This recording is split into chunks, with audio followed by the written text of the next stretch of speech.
بسم اللہ الرحمن الرحیم۔ السلام علیکم۔ میں doctor Abdul Rafay Sirajia clinic and trust کی طرف سے آپ کی خدمت میں حاضر ہوں۔ آج کا جو ہمارا موضوع ہے وہ ہے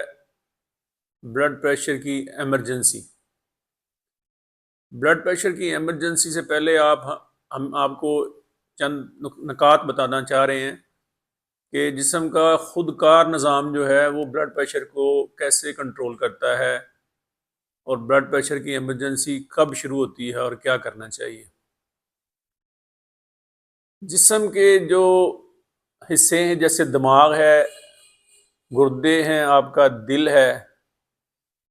یا مسلز جو ہیں کسی حد تک، ان میں اپنا ایک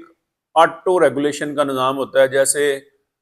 تھرموسٹیٹ ہوتا ہے، وہ خود ہی ایڈجسٹ کرتا ہے کہ بلڈ پریشر کو زیادہ نہ بڑھنے دیا جائے۔ کہنے کا مقصد یہ ہے کہ اگر آپ بازو سے بلڈ پریشر چیک کرتے ہیں اور وہ 150 یا 160 ہے تو آپ کے دماغ، گردوں اور دل کی نالیوں میں جو بلڈ پریشر ہے وہ نارمل ہوگا، کیونکہ ان کے اندر جو خون کی نالیاں ہیں ان میں ایسی صلاحیتیں ہوتی ہیں کہ وہ خود ہی پھیل سکتی ہیں، سکڑ سکتی ہیں۔ اس میں 2 3 4 طرح کے میکانزمز ہوتے ہیں،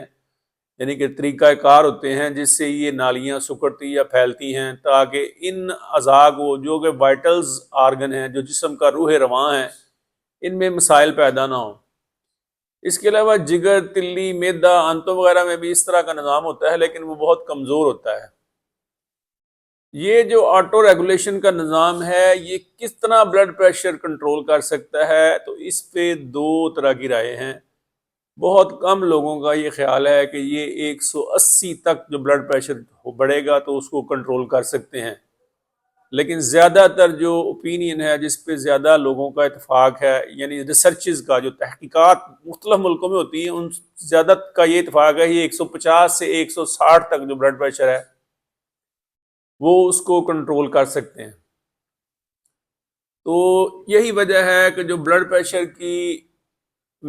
جب بہت زیادہ تیزی نہیں ہوتی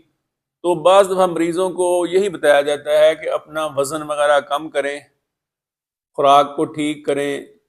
جو لوگ یورپ، امریکہ وغیرہ میں الکوہل استعمال کرتے ہیں وہ الکوہل استعمال نہ کریں، نمک کا استعمال کم کریں، اور دوائی دینے سے کچھ عرصہ گریز کیا جاتا ہے، 6 ماہ تقریباً،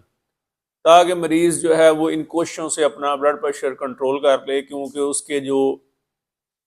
آرگنز یعنی دماغ، گردے وغیرہ جو ہیں، دل، ان کو نقصان ہونے کا احتمال تقریباً نہ ہونے کے برابر ہوتا ہے اگر بلڈ پریشر 150 تک ہو۔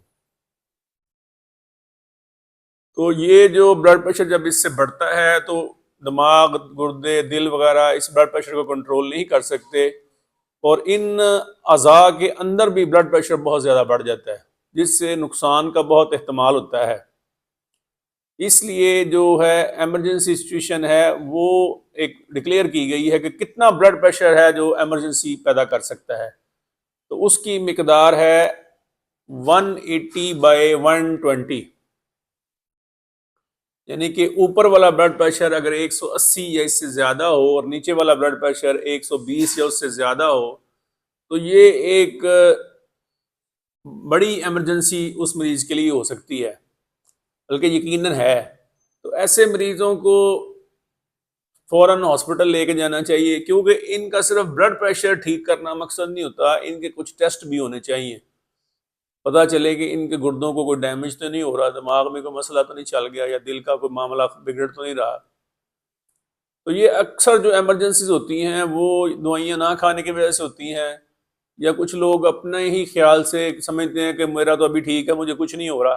کبھی کھاتے ہیں یا چھوڑتے ہیں، جس سے ان کو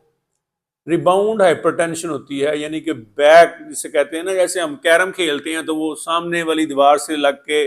واپس بڑی تیزی سے آتا ہے، تو اسی طرح یہ ریباؤنڈ ہائپرٹینشن ہے، جب بال دیوار سے مارتے تو تیزی سے واپس آتی ہے۔ ایسے جب دوائیاں چھوڑتے ہیں تو بلڈ پریشر بہت زیادہ شوٹ کر دیتا ہے۔ اس میں 2 3 دوائیاں خاص طور پہ بیٹا بلاکر، جیسے یہ بڑی مشہور دوائی بلاکیم، ٹنارمن وغیرہ، اٹینولول جو ہیں، یہ اس میں بہت بدنام ہیں، یہ بہت زیادہ ریباؤنڈ ہائپرٹینشن کرتے ہیں۔ اگر آپ ایسی دوائی کھا رہے ہیں ڈاکٹر کے مشورے سے، کبھی بھی اس کا ناغہ نہ کریں، بلکہ کسی بھی دوائی کا ناغہ کبھی نہ کریں، ڈاکٹر کے مشورے سے کریں، کھائیں دوائی۔ تو یہ آپ کی ایمرجنسی ہے، اور ایمرجنسی میں ایک عرض تھی کہ کیپوٹن کی جو گولی زبان کے نیچے رکھی جاتی تھی کسی زمانے میں، اب تحقیقات نے یہ ثابت کر دیا ہے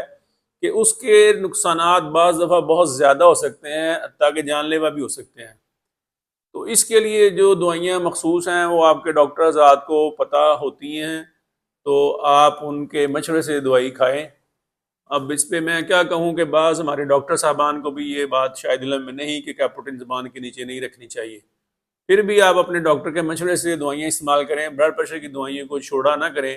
ایسے لوگ خاص طور پہ جن کا بلڈ پریشر بہت زیادہ رہتا ہے۔ آپ کا بہت شکریہ، السلام علیکم۔